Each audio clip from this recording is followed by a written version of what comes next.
Bonjour à tous, bonjour à toutes, bonjour Dominique. Bonjour Michael, bonjour.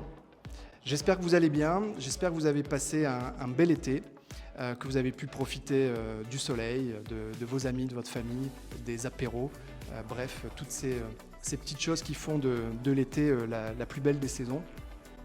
Je suis ravi de vous retrouver aujourd'hui pour un tout nouveau format de vidéo que j'ai appelé Talk Immo.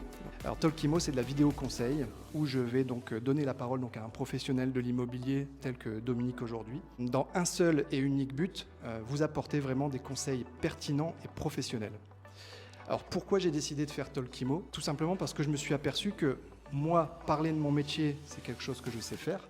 Par contre, parler du métier des autres, c'est pas toujours évident. Et puis, pourquoi Talk Immo ? Tout simplement parce qu'aujourd'hui, avec l'ère du digital et des réseaux sociaux, c'est un outil qu'il faut qu'on puisse utiliser parce que c'est pour vous la possibilité d'avoir l'information depuis chez vous, depuis n'importe où.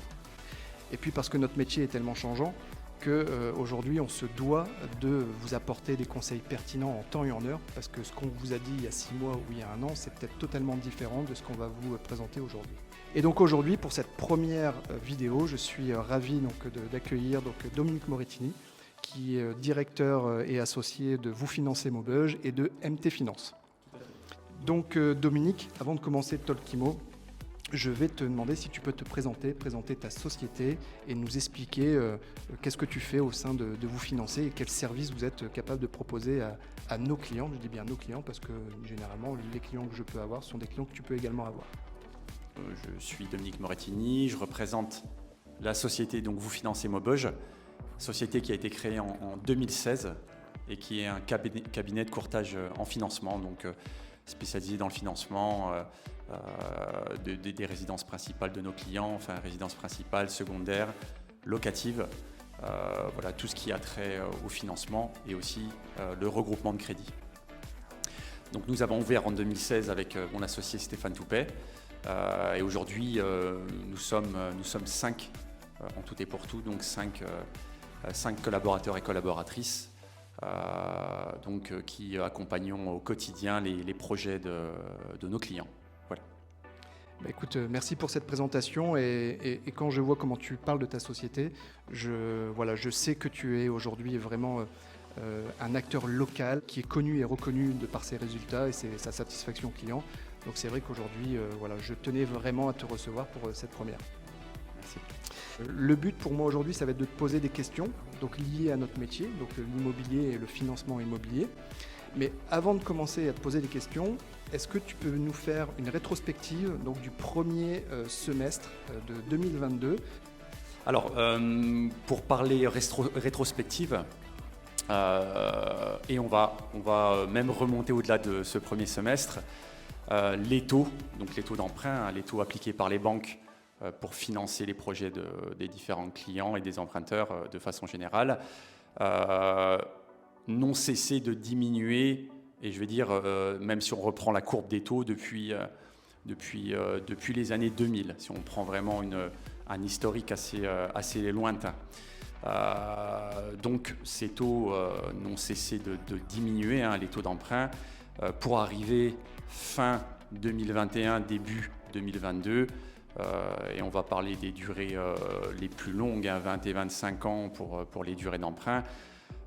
On empruntait en dessous des 1%. Des taux très bas, historiquement, ne jamais vus en définitive. Depuis, effectivement, sur les 2 dernières années, nous avons eu la Covid, mais aussi un fait générateur qui a été le conflit en Ukraine et une explosion, on va dire, de l'inflation que l'on vit malheureusement au quotidien, ce qui a engendré une remontée rapide des taux, et notamment des taux directeurs, puisque la Banque Centrale Européenne a revu sa politique de taux au mois de juillet de cette année, et à l'heure où on vous parle, il y a une réunion en cours qui devrait déboucher également à une seconde remontée des taux. Quel est l'impact pour vous en tant qu'emprunteur ? C'est qu'effectivement, la Banque Centrale Européenne met à disposition des liquidités pour les banques commerciales, donc les différentes banques que vous retrouvez sur le marché, Et ces banques commerciales vous octroient des prêts avec une marge commerciale. Les taux directeurs remontent effectivement, les taux auprès des banques remontent également et in fine, les taux que vous obtenez auprès des banques ont également remonté. Voilà. Donc en fait, ce que tu es en train de nous dire, c'est que pendant plusieurs années, les taux ont été très très bas et les banques misaient plutôt sur la quantité que sur leurs gains financiers. Et aujourd'hui, c'est vrai qu'on a habitué nos clients à emprunter avec très peu de taux. Et c'est vrai que quand on commence à bousculer un peu leurs habitudes et de pratiquer des taux un peu plus élevés, tout de suite, ça peut faire peur et ça peut poser beaucoup de questions. En moyenne, sur la fin du semestre, on était à quoi en termes de pourcentage sur les taux? Le taux moyen, ce n'est pas forcément une généralité de toutes les banques, mais le taux moyen, c'était quoi à peu près? Alors, on va, pour donner un exemple, effectivement, si on compare les taux appliqués, et on va prendre la durée la plus longue sur 25 ans, fin d'année 2021, début d'année 2022, on pouvait obtenir des taux qui étaient des taux fixes, je parle bien de taux fixes, inférieurs à 1%. Aujourd'hui, pour comparer, nous avons dépassé les 2%. Donc on va aussi entre 2 et 2,50 sur des durées de 25 ans. Donc on a plus que doublé, on va dire, le taux qui était possible fin d'année 2021. Donc la remontée a été brutale en fait. Effectivement. Après, je tiens quand même à relativiser, puisqu'effectivement, si aujourd'hui nous en sommes même à emprunter à 2,50 sur 25 ans, ça reste des très bons taux au vu, je dirais, si on reprend l'historique des taux d'emprunt. De ce qu'on a connu par le passé. Tout à fait. Parce que moi, je me souviens de certaines personnes, et d'ailleurs, même moi, quand j'ai acheté il y a autant d'années en arrière, on n'était pas loin des 3 voire des 4%. Tout à fait. Donc aujourd'hui, on est quand même à 2 voire 2,50. Ok. Bon, en tout cas, merci pour cette première explication. On va rentrer directement dans le cœur du sujet et je vais te poser une première question, une question qui va être plutôt fermée. Donc je vais te demander de répondre par oui ou par non. Aujourd'hui, est-ce que les banques vont-elles continuer à prêter pour cette fin d'année, oui ou non? Oui, de façon générale. Après, on remarque effectivement, donc si on revient sur cette notion de remontée des taux, les banques commerciales ont été prises de court suite au conflit, l'éclatement du conflit en Ukraine. Donc, on voit qu'aujourd'hui, et si on se met en position septembre sur l'année 2022, on voit que l'euphorie, on ne va pas appeler ça l'euphorie, mais plutôt l'instabilité, elle est en train de redescendre.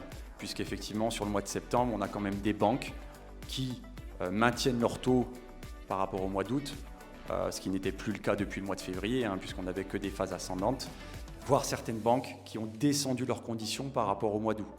Donc on rentre visiblement dans une phase de stabilité, mais effectivement à voir jusqu'à la fin de l'année où ça nous mènera. Ouais, alors je suis tout à fait d'accord avec toi, parce que moi, de par mon métier, je me suis aperçu quand même que le marché était totalement fou. On avait énormément d'acquéreurs pour peu de biens à proposer. C'était même incohérent parce qu'ils étaient prêts à acheter même sans visiter, parce qu'ils savaient très bien qu'ils allaient peut-être passer à côté de l'opportunité. Par contre, depuis quelques semaines, on s'aperçoit franchement que le marché s'est un peu stabilisé. C'est moins l'euphorie. Je pense que tout ce qui tourne autour de nous actuellement, l'inflation, la remontée des prix des énergies et autres, fait peut-être aussi que les acquéreurs ont plus forcément envie d'être considérés comme des tiroirs caisses, si je peux dire entre guillemets. Et par rapport à ce que tu disais, certaines banques en effet ont baissé légèrement leur taux pour dire de rester un peu cohérent. C'est bien ça, je ne me trompe pas? Ouais. Ok, donc c'est déjà une bonne chose. On sait qu'on va pouvoir continuer à emprunter, donc on sait que nos clients vont pouvoir continuer leur projet d'achat. Il y a un mot un peu barbare qui revient sans cesse actuellement au niveau des médias, c'est le fameux taux d'usure. C'est un mot barbare parce qu'il fait peur à tout le monde. Il fait peur aux acquéreurs, il rend dubitatifs les vendeurs et surtout il est rageant pour les professionnels de l'immobilier parce que en fait, ce taux d'usure est impactant pour l'obtention de certains prêts immobiliers. Est-ce que tu peux nous expliquer rapidement ce qu'est le taux d'usure et qu'est-ce qui est un peu problématique avec lui actuellement?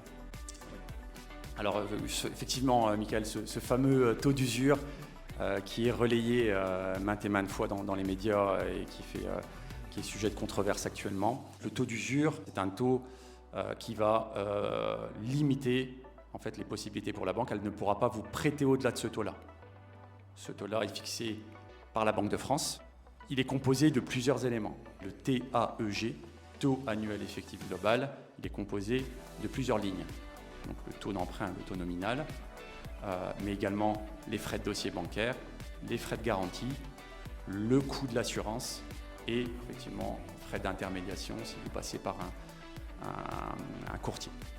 En fait, on s'aperçoit que c'est très compliqué.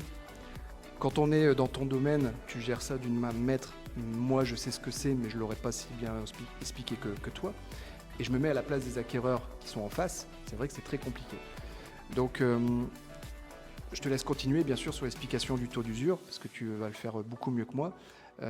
Et après, je te demanderai si tu peux nous dire, est-ce qu'il y a des solutions pour contrer un peu ce taux d'usure ?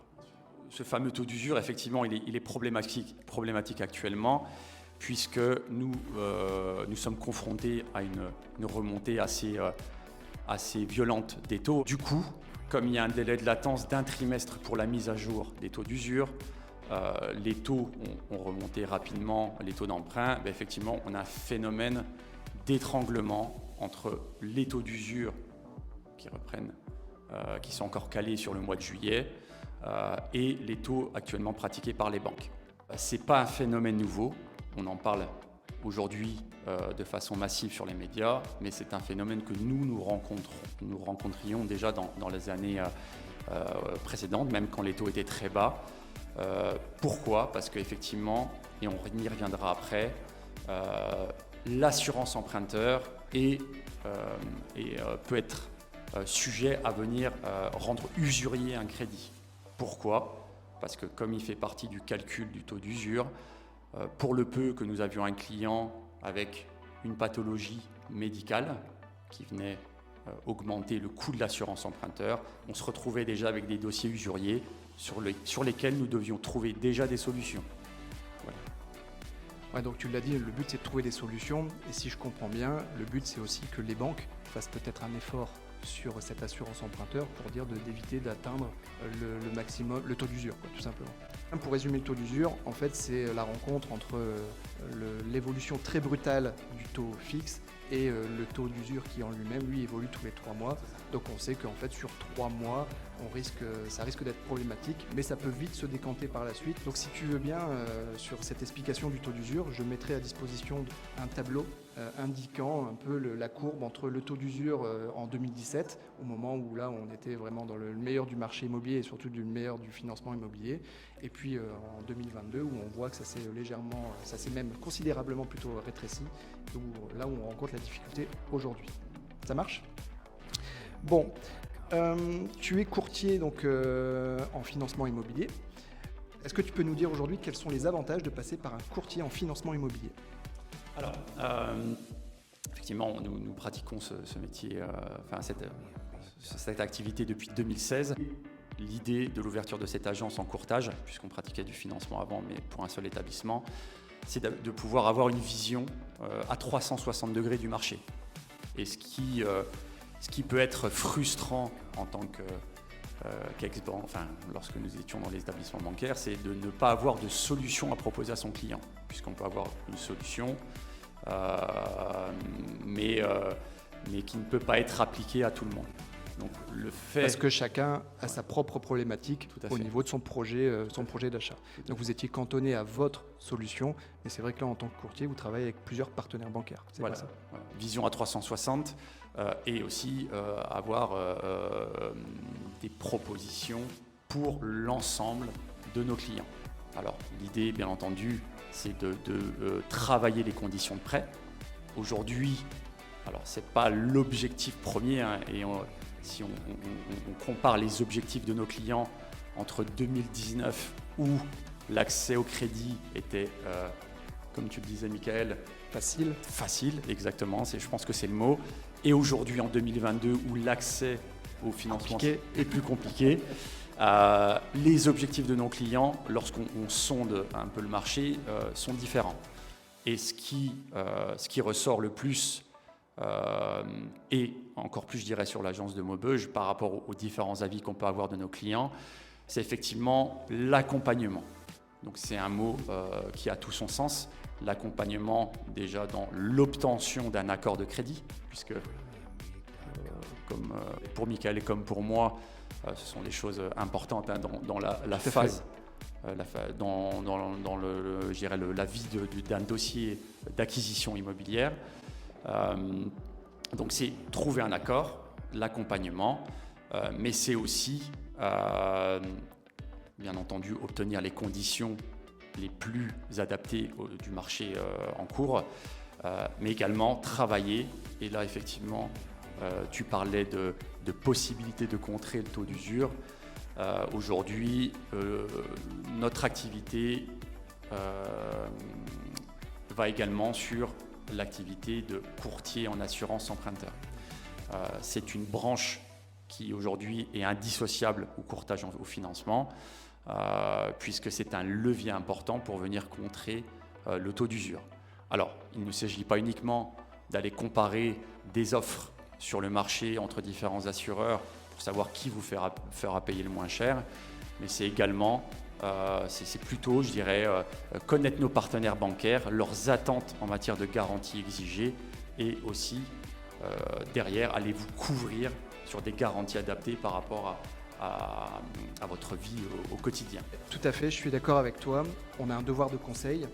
Et je pense que notre métier, même s'il est un peu différent, mais dans le sens du service, il est quand même très ressemblant. On est à la base du projet de nos clients, acquéreurs essentiellement, parce que c'est eux qui achètent. Et c'est vrai que moi aujourd'hui, ce que je conseille à tous mes clients acquéreurs, qu'ils soient seuls ou qu'ils soient en couple, ou qu'ils soient en SCI, c'est de préparer leur projet. On sait qu'aujourd'hui, le succès d'un projet immobilier vient essentiellement de sa préparation.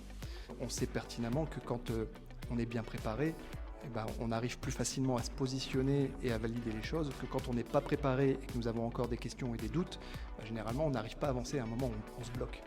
Voilà. Et c'est pour ça aussi que j'ai souhaité que tu sois là aujourd'hui et dans cette première vidéo, c'est parce qu'on est à la base de ce projet immobilier et à partir de là, une fois que nos futurs clients vont pouvoir donc, avancer beaucoup plus facilement et sereinement dans leur projet.